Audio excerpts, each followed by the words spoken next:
नमस्कार, बुलेटिन में आप सभी का स्वागत है। मैं हूं आपके साथ आशुतोष चतुर्वेदी। इराक में गृह युद्ध के चलते यूं तो पूरी दुनिया चिंतित है, और लेकिन भारत के लिहाज से यह संकट खासा अहम है, क्योंकि देश में उम्मीदों के रथ पर सवार होकर नई सरकार आई है, जिसने अच्छे दिन लाने का वादा किया है। लेकिन इन अच्छे दिनों के आने का रास्ता चुनौतियों और कठिनाइयों से भरा हुआ है, क्योंकि इसके लिए कड़े फैसलों की जरूरत होगी। बीते दिनों गोवा में बीजेपी कार्यकर्ताओं को संबोधित करते हुए प्रधानमंत्री नरेंद्र मोदी ने कड़े कदम उठाने के संकेत दे चुके हैं, और खबरें आ रही है कि नई सरकार के पहले बजट में ऐसे कई कड़े कदमों की घोषणा हो सकती है जो तात्कालिक तौर पर न केवल लोगों को चौंकाएगी, बल्कि सरकार पर सवाल उठाने का मौका भी देगी। ऐसे में सवाल यह है कि क्या वाकई आर्थिक सुधारों की जिस दिशा में मोदी सरकार जाने की कोशिश कर रही है, उससे हालात क्या बदलेंगे?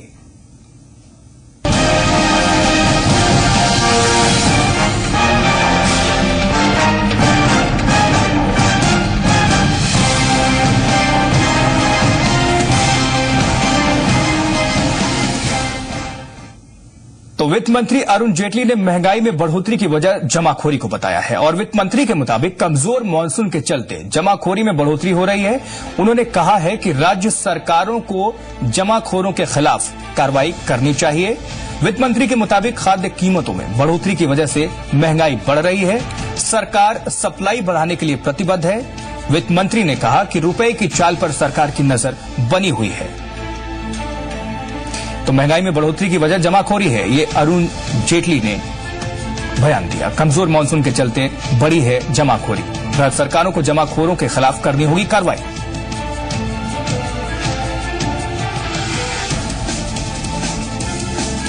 और इस वक्त ज्यादा जानकारी के साथ इस पर बातचीत करने के लिए मृत्युंजय हमारे संवाददाता दिल्ली से जुड़े हुए हैं। मृत्युंजय, जानना चाहेंगे, राज्य सरकारों को जमाखोरों के खिलाफ करनी होगी कार्रवाई, इन सारी बातों को जो है अरुण जेटली ने कहा है कि कमजोर मानसून के चलते भी जो है महंगाई पर इसका असर पड़ सकता है। क्या कुछ और बयान दिया है अरुण जेटली ने? देखिए, निश्चित तौर से महंगाई के मुद्दे पर लगातार चिंताएं बढ़ रही है। तो आपको बता दें कि ये सरकार के लिए बड़ी चिंता है। ऐसे समय में महंगाई बढ़ रही है, बता दिया करो यहाँ पर कम होने की चिंता है। और दूसरी जो अहम वजह है वो ये कि जिस तरह से इराक में तनाव को लेकर कटे तो चीजें से बड़ी है, महंगाई के मौके पर ये भी सरकार के लिए बड़ी मुसीबत बन सकती है। और ऐसे में वित्त मंत्री का यह बयान कि राज्यों को इस पूरे मामले में कदम उठाना चाहिए, उन्होंने साफ तौर पर निर्देश दिए हैं कि जो जमाखोरी है उसको डिस्करेज किया जाए, क्योंकि डिमांड के मुकाबले कहीं न कहीं सप्लाई घटते ही महंगाई बढ़ती है। इस बात को जोर दिया गया है, और साफ तौर पर वित्त मंत्री ने कहा कि राज्यों को इस पूरे मामले में कदम उठाना चाहिए। वायदा बाजार आयोग ने भी इस पर तस्वीर दिखाई है, और वायदा बाजार आयोग ने एसएमओ को आगाह किया है कि महंगाई मानसून को देखते हुए तमाम जो जरूरी कमोडिटीज हैं उनकी कीमतों पर नजर रखी जाए। जी, अच्छे दिन की कड़वी दुआ कह सकते हैं कि मोदी सरकार ने ऐलान भी कर दिया है और संकेत तो दे ही दिए हैं कि यहां पर अगर देश को विकास की पटरी पर लेकर जाना है और विकास की रफ्तार को अगर यहां पर रफ्तार देना है, तो कह सकते हैं कि थोड़ा जो है कठोर कदम उठाने होंगे। क्या कुछ संकेत और मिल रहे हैं कि और जो है कड़े कदम उठाए जा सकते हैं? इस तरफ दूसरी तरफ अगर बात करें तो रेल मंत्रालय की तरफ से भी इशारा दिया जा चुका है। जी, निश्चित तौर पे, और कहीं न कहीं पूरे देश की नजर बजट पर टिकी हुई है, और माना ये जा रहा है कि सरकार ग्रोथ को पटरी पर लाने के लिए कोई बहुत कुछ कड़े कदम यहाँ पर उठा सकती है। वो टैक्सेशन का मुद्दा हो या फिर इंटरेस्ट रेट को लेकर हो, ये तमाम ऐसे मुद्दे हैं जिस पर सरकार की नजर रहेगी। हालांकि सरकार के लिए महंगाई कम एक बड़ी प्राथमिकता होगी, क्योंकि चुनाव के दौरान नरेंद्र मोदी ने साफ तौर पर कहा था कि लोगों को महंगाई से राहत दिलाई जाएगी। ग्रोथ और इन्फ्लेशन दोनों को एक साथ पटरी पर लाना ये सरकार के लिए सबसे बड़ी चुनौती होगी। हालांकि साफ तौर पर प्रधानमंत्री ने यह भी कहा है कि ग्रोथ को पटरी पर लाने के लिए कुछ कड़वी गोली यहाँ पर खानी होगी। देखना होगा कि बजट में यहाँ पर किस तरह के संकेत मिलते हैं, लेकिन जो अब तक जो बाजार से जानकार है उनका ये मानना है बजट में कुछ कड़े और बड़े फैसले हो सकते हैं। महंगाई की वजह है जमाखोरी, निश्चित तौर पर बड़ा बयान भी दिया है। और इस तरफ हम देख रहे हैं कि प्याज की कीमतों में भी जो है जबरदस्त उछाल आया है। नासिक में जो है यहाँ पर कारोबारियों की बात करें तो हड़ताल पर है। क्या कुछ यहाँ से सूचना मिल रही है कि कब तक हड़ताल खत्म होने के आसार नजर आ रहे हैं? जी, नासिक देश की सबसे बड़ी प्याज मंडी है, और वहां पे अगर कारोबारी हड़ताल पे जा रहे हैं तो ये देश के लिए बड़ी समस्या होगी, क्योंकि वहीं के पूरे देश को भारी मात्रा में प्याज की सप्लाई होती है। और अगर वहां की सप्लाई घटेगी तो निश्चित तौर पर यहाँ पर प्याज की कीमतें बढ़ सकती हैं, क्योंकि आपको बता दें कि आमतौर पर मानसून के दौरान सब्जियों के दाम बढ़ते हैं, और इस बार भी जब महंगाई 5 महीने की ऊंचाई पर है तो उसमें सब्जियों के दाम की बड़ी भूमिका है। ऐसे में जो संकेत जो खबरें आ रही है वहां से, फिलहाल कारोबारी यहाँ पर हड़ताल से वापस लौटने के मूड में नहीं है, और ये भी एक बड़ी चिंता आने वाले समय में साथ सकती है। चलिए, बहुत बहुत शुक्रिया इस पहलू पर बातचीत करने के लिए, जानकारी देने के लिए मृत्युंजय आपका। तो कमजोर मानसून के चलते जो है, और साथ ही अरुण जेटली ने कहा कि राज्य सरकारों को जमाखोरों के खिलाफ करनी होगी कार्रवाई। खाद्य कीमतों में बढ़ोतरी की वजह से बढ़ रही है महंगाई, तो महंगाई की वजह है जमाखोरी।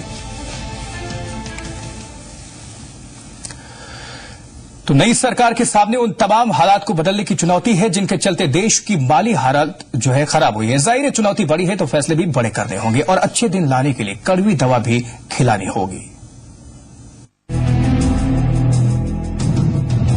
खाड़ी संकट का असर एक बार फिर डगमगाती भारतीय अर्थव्यवस्था को जोर का झटका देने के लिए तैयार है। इराक में गृहयुद्ध के चलते कच्चे तेल की कीमतें आसमान छूने लगी हैं, जिसका सीधा असर दुनिया के तमाम देशों की अर्थव्यवस्था पर पड़ना तय है। भारत भी उन्हीं में से एक है जहां महंगाई दर के आंकड़े लगातार बढ़ रहे हैं, अर्थव्यवस्था का ढांचा हिल रहा है और रुपए का अवमूल्यन रोके नहीं रुक रहा। जाहिर है ऐसे में पेट्रोलियम पदार्थों के दाम बढ़ने तय हैं, जिसका सीधा असर मंडी से होता हुआ हमारे आपके किचन तक दिखने वाला है। पहले से महंगाई की मार से जूझ रही आम जनता के लिए ये किसी बड़े झटके से कम नहीं। तो फिर सवाल ये कि आखिर ऐसे में क्या किया जाए, वो भी ऐसे वक्त में जबकि कानूनों के जाल में विकास की रफ्तार सुस्त है, सरकारी योजनाओं और सब्सिडी का बोझ अर्थव्यवस्था की कमर तोड़ रहा है, औद्योगिक उत्पादन भी लगातार कम हो रहा है, रुपए का अवमूल्यन रोके नहीं रुक रहा,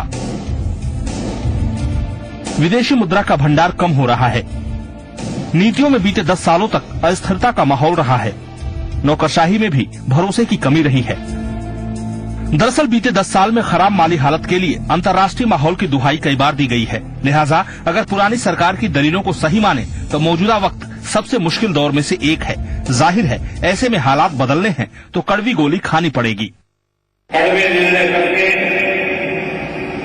कठोर कदम उठा करके, फाइनेंशियल डिसिप्लिन के लिए जो भी चीज करना पड़े उसको करके आने वाले 1-2 साल में एक के बाद एक कठोर कदम उठा करके एक बार देश के आर्थिक स्वास्थ्य को बल देना ये आवश्यक है। सरकार ने एक साथ 2 मोर्चों पर काम शुरू किया है। पहला, पहले से मौजूद संस्थानों को शक्ति देने का काम, ताकि उनका ज्यादा से ज्यादा इस्तेमाल हो सके।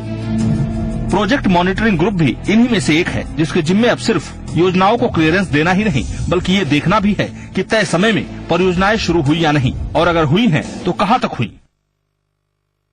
सरकार ने एक कदम आगे बढ़ा के बात कही है कि क्लियरेंसेस तो देनी ही देनी है, बिना क्लियरेंसेस के तो आगे बात नहीं बनेगी, लेकिन खाली क्लियरेंसेस से काम नहीं चलेगा। और अब ये पूरा दायित्व जो है वो प्रोजेक्ट मॉनिटरिंग ग्रुप को सौंपा गया है। पहले ये कार्य डिपार्टमेंट ऑफ फाइनेंशियल सर्विस को दिया गया था, लेकिन अब ये निर्णय लिया गया है कि ये कार्य जो है प्रोजेक्ट मॉनिटरिंग ग्रुप करेगा। और अब हम ये प्रयास कर रहे हैं कि जितने भी प्रोजेक्ट अभी तक क्लियर हुए हैं उनमें धरातल पर क्या स्थिति उसकी जानकारी करें, और यदि वो प्रोजेक्ट वहां पे एग्जीक्यूट नहीं हुए हैं अभी तो उनके कारणों की भी जानकारी करें। दूसरा, कड़े और बड़े फैसले लेने का काम, जिसके चलते सरकार न केवल कटघरे में खड़ी हो सकती है बल्कि आलोचना भी जबरदस्त हो सकती है। ये काम है आर्थिक सुधारों का, जिसके लिए दिल मजबूत कर बड़े फैसले लेने की जरूरत है, जिसके लिए मोदी सरकार बजट में 15 अहम कदम उठा सकती है। नजर डालिए इनकी फेहरिस्त पर। डीजल की सब्सिडी खत्म हो सकती है, एलपीजी केरोसिन के दाम बढ़ सकते हैं, फूड सिक्योरिटी बिल का दायरा कम हो सकता है, यूरिया की कीमतें नियंत्रित की जा सकती हैं, फिस्कल कंसोलिडेशन जारी रह सकता है, खर्चों में कटौती की जा सकती है, छोटे बैंकों का विलय कर बड़े बैंक बनाए जा सकते हैं, भूमि अधिग्रहण बिल में बदलाव हो सकता है, लेबर रिफॉर्म की घोषणा हो सकती है, धीरे धीरे रेलवे का किराया बढ़ाया जा सकता है, न्यूनतम समर्थन मूल्य में बढ़ोतरी नहीं होगी, सार्वजनिक क्षेत्रों के उपक्रमों को अधिक शक्तियां दी जा सकती हैं, सीआईएल और एफसीआई में बदलाव हो सकता है, टैक्स स्लैब्स के जरिए छूट दी जा सकती है, मनरेगा में बड़े बदलाव हो सकते हैं। कुल मिलाकर सरकार के लिए मौजूदा हालात को सुधारना खासा मुश्किल काम है। कानूनों के जाल में उलझी व्यवस्था को बाहर निकालकर सिंगल विंडो सिस्टम विकसित करना और फिर परियोजनाओं को जमीनी स्तर पर अमली जामा पहनाना, इसके लिए प्रक्रिया को सरल करना और निवेशकों में भरोसा वापस लौटाना, ये वो तमाम काम हैं जिनके लिए कड़ी इच्छा शक्ति की जरूरत है। और हाल फिलहाल मोदी सरकार की वर्क स्टाइल ये बता रही है कि राजनीतिक दबाव से मुक्त इस सरकार के लिए ये करना आसान तो है, लेकिन साथ ही साथ आलोचनाओं और विरोध के बीच भी डिगे रहकर रिफॉर्म्स को जमीनी स्तर पर लागू करना किसी चुनौती से कम नहीं होगा। ब्यूरो रिपोर्ट, जी मीडिया। महंगाई की रफ्तार थमने का नाम नहीं ले रही है और मई महीने में थोक महंगाई दर 6% के पार पहुंच गई है। महंगाई में बढ़ोतरी ने आम आदमी के माथे पर एक बार फिर से चिंता की लकीरें खींच दी हैं। एक रिपोर्ट दिखाते हैं। एक के बाद एक टूट रही है आस। महंगाई से मुक्ति का नहीं है कोई इलाज। महंगाई की मार से बेहाल आम आदमी को उम्मीद थी कि मोदी सरकार कम से कम महंगाई से राहत जरूर दिलाएगी, लेकिन महंगाई से अब भी राहत मिलती नहीं दिख रही है और देश की आम जनता सरकार से यही सवाल पूछ रही है कि क्या उनके पास महंगाई को खत्म करने का कोई इलाज नहीं है। महंगाई की महामारी ऐसी फैली है कि इसने अब आम जरूरत की सब्जियों को भी अपनी चपेट में ले लिया है। ताजा जारी आंकड़ों के मुताबिक मई महीने में थोक महंगाई दर में बढ़ोतरी दर्ज की गई है। मई में थोक महंगाई दर बढ़कर 6.01% हो गई है। वहीं अप्रैल में थोक महंगाई दर 5.2% रही थी। मई में थोक महंगाई दर दिसंबर 2013 के बाद से अपने उच्चतम स्तर पर पहुंच गई है। महीने दर महीने आधार पर मई में खाने पीने की महंगाई दर 8.64% से बढ़कर 9.5% रही। महीने दर महीने आधार पर मई में प्राइमरी आर्टिकल्स की महंगाई दर 7.06% से बढ़कर 8.58% रही। इधर थोक महंगाई दर में इजाफे के बाद आम आदमी बेहद निराश है। महंगाई इस समय पूरे भारत की सबसे बड़ी समस्या है और मैं समझता हूँ जहाँ तक कि जो पिछली सरकार की बुरी तरह पराजय हुई उसका एक प्रमुख कारण महंगाई ही था। पिछली सरकार जो है इसी महंगाई के मुद्दे पर ही जो है वो डगमगा गई या नीचे आ गई। मोदी सरकार नई बहुमत से या अच्छे बहुमत से आई हुई है। हम चाहते हैं कि वो जनता के लिए काम करे। खाद्यान्न में महंगाई बढ़ रही है तो क्यों बढ़ रही है? इसके लिए फूड डिपार्टमेंट है। अगर जमाखोरी हो रही तो उसको रोकिए आप जो है। महंगाई के ताजा आंकड़ों ने रिजर्व बैंक के लिए भी मुश्किल बढ़ा दी है। महंगाई ने ब्याज दरों में कटौती की उम्मीद तकरीबन खत्म कर दी है। ऐसे में नई सरकार द्वारा जब तक सप्लाई में सुधार और जमाखोरी पर लगाम लगाने पर रणनीति तैयार नहीं की जाती, तब तक महंगाई पर काबू पाना संभव नहीं है। ब्यूरो रिपोर्ट, जी मीडिया। तो लगातार जो है आम आदमी के माथे पर चिंता की लकीरें खींचती चली जा रही हैं, क्योंकि महंगाई ने जो है मुंह फाड़ रखा है और विकराल रूप जो देखने को मिल रहा है, इससे आम जनता निश्चित तौर पर त्राही त्राही कर रही है। सरकारी योजनाओं की बात करें तो उन पर काफी जो है बोझ पड़ता है आम जनता पर और मौजूदा चुनौतियां बहुत ज्यादा है। और इस खबर पर बातचीत करने के लिए आकाश जिंदल हमारे साथ मार्केट एक्सपर्ट जुड़ चुके हैं। आकाश, आपसे जानना चाहेंगे कि सबसे ज्यादा उम्मीदें इस वक्त बीजेपी सरकार से है, नरेंद्र मोदी से है और उनके सामने सबसे ज्यादा चुनौतियां भी हैं। क्यों आखिर महंगाई दर बढ़ रही है? इसके पीछे की असली वजह क्या देखते हैं आप? इसकी असली वजह दो हैं। WPI अगर होलसेल प्राइस इंडेक्स की बात करें तो उसके अंदर फूड इन्फ्लेशन यानी खाने पीने के सामान की महंगाई और फ्यूल यानी कि ईंधन जो है इसकी कीमतें बढ़ी हैं। और ये चीजें मैं और बता दूं आगे चल के और बढ़ने की हमें उम्मीद है, बिकॉज इराक इशू की वजह से अमेरिकी डॉलर 60 रुपए से ऊपर पहुंचा हुआ है। साथ ही हम देखें ब्रेंट क्रूड $113 पहुंचा हुआ है जो तेल हम इस्तेमाल करते हैं। और उधर अल नीनो की वजह से कम मानसून हमारे लिए फूड आउटपुट कम करेगा।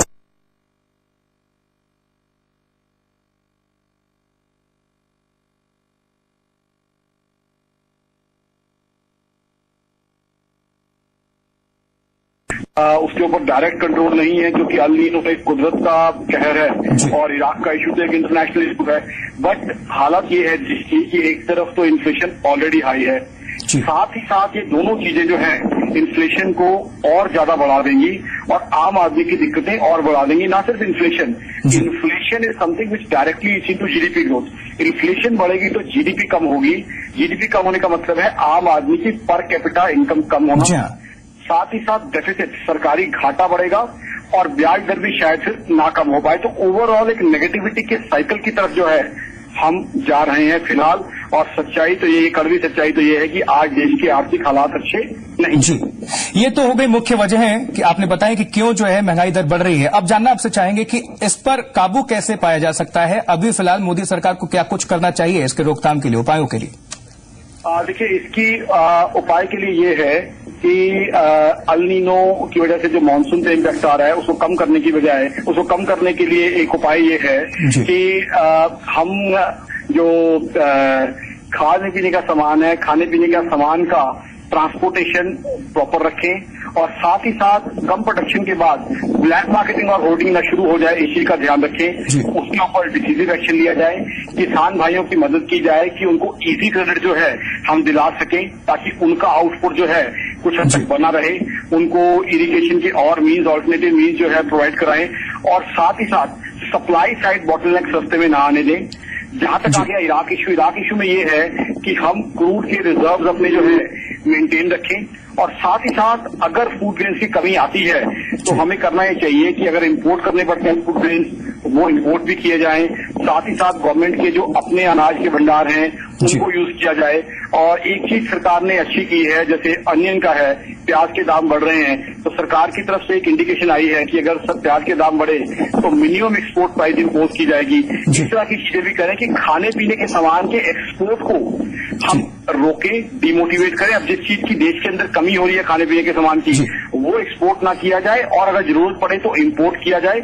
ये सब चीजें मिला के कुछ हद तक हम कम मानसून का इम्पैक्ट और इराक इशू के इम्पैक्ट को कम कर सकते हैं। पूरी तरह तो नहीं खत्म कर सकते बट कुछ हद तक सरकार अगर डिटरमिन्ड एफर्ट करे तो इन चीजों को कम कर सकती है। चलिए, बहुत बहुत शुक्रिया इस पूरी बातचीत के लिए, इस जानकारी देने के लिए। और आपने बताया कि किस तरह से जो है महंगाई दर पर काबू पाया जा सकता है। तो अगर आप महंगाई से राहत की उम्मीद कर रहे हैं तो आपको आने वाले दिनों में तगड़ा झटका लग सकता है, क्योंकि एक बार फिर से प्याज के दाम में बढ़ोतरी हो सकती है। सूत्रों की माने तो देश की सबसे बड़ी नासिक प्याज मंडी में खरीद बिक्री रुक जाने से प्याज महंगा हो सकता है। मजदूरी को लेकर विवाद के कारण नासिक मंडी में प्याज की खरीद बिक्री रुक गई है और यहां काम करने वाले बोरियां चढ़ाने उतारने की कीमत बढ़ाए जाने की मांग कर रहे हैं। बता दें आपको कि नासिक में भारत की सबसे बड़ी प्याज मंडी है और यहां से प्याज देश के बड़े हिस्से में सप्लाई की जाती है। जानकार मानते हैं कि यहां से सप्लाई रुकने पर प्याज की किल्लत हो सकती है और दाम बढ़ सकते हैं।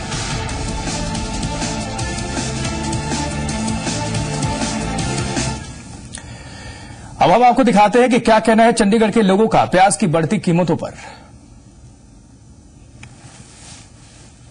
डेफिनेटली, इसलिए हम तो काफी लेने आ गए हैं इकट्ठा। अभी हम हमेशा ही प्याज इकट्ठा रख लेते हैं ताकि आसानी हो जाए, क्योंकि गली में बहुत महंगा बिकता है। कंट्रोल तो होना चाहिए, पर ये अनफोर्सीन सर्कमस्टांसेस है ना। अब मजदूरों ने तो अपने पैसे मांगने, उन्होंने रेट अपना मांगा है तो वो भी जस्टिफाइड है। चंडीगढ़ में तो इसका कोई असर नहीं है, क्योंकि यहाँ राजस्थान का ऑलरेडी बहुत माल है और राजस्थान यहाँ से 700 से लेके 1000 रुपये क्विंटल तक माल बिक रहा है। यहाँ उस माल की इतनी डिमांड भी नहीं है, तो मेरे ख्याल में यहाँ इस मंडी में इस माल का कोई फर्क नहीं है। मेरी जो मम्मी है वो सारा प्याज एक बेसिक नेसेसिटी है जो सारे सब्जी में जाती है। अगर प्याज ही महंगा है तो मतलब हमारे लिए, मतलब हमारी जो सेविंग्स वगैरह सारी सब्जी के ऊपर जा रही है। एंड उसके हिसाब से मतलब अगर हम एक डेली पूरी एक दिन की सब्जी एक ही मतलब जहाँ पे 2 बन सकती थी वहाँ पे एक ही बनती है, तो आई थिंक कि मतलब हाँ थोड़ा सा सस्ता होना चाहिए। एक ओर तो लोगों पर महंगाई की मार पड़ रही है, वहीं रेल किराया भी लोगों को झटका दे सकता है, जहां रेल यात्री किराए में जल्द ही बढ़ोतरी हो सकती है। रेल मंत्री सदानंद गौड़ा ने रेल किराए बढ़ाए जाने के संकेत दिए हैं। उन्होंने कहा है कि रेल किराए की समीक्षा की जाएगी। माना जा रहा है कि रेल किराए में 10% तक की बढ़ोतरी हो सकती है। आपको बता दें कि इससे पहले यूपीए सरकार में रेल मंत्री दिनेश त्रिवेदी ने रेल किराए में बढ़ोतरी की थी, लेकिन उन्हें इसका खामियाजा अपना मंत्री पद छोड़कर भुगतना पड़ा था। इस बुलेटिन में बहरहाल इतना ही, दीजिए इजाजत, लेकिन खबरें लगातार जारी हैं, इसलिए आप जुड़े रहिए जी संगम के साथ।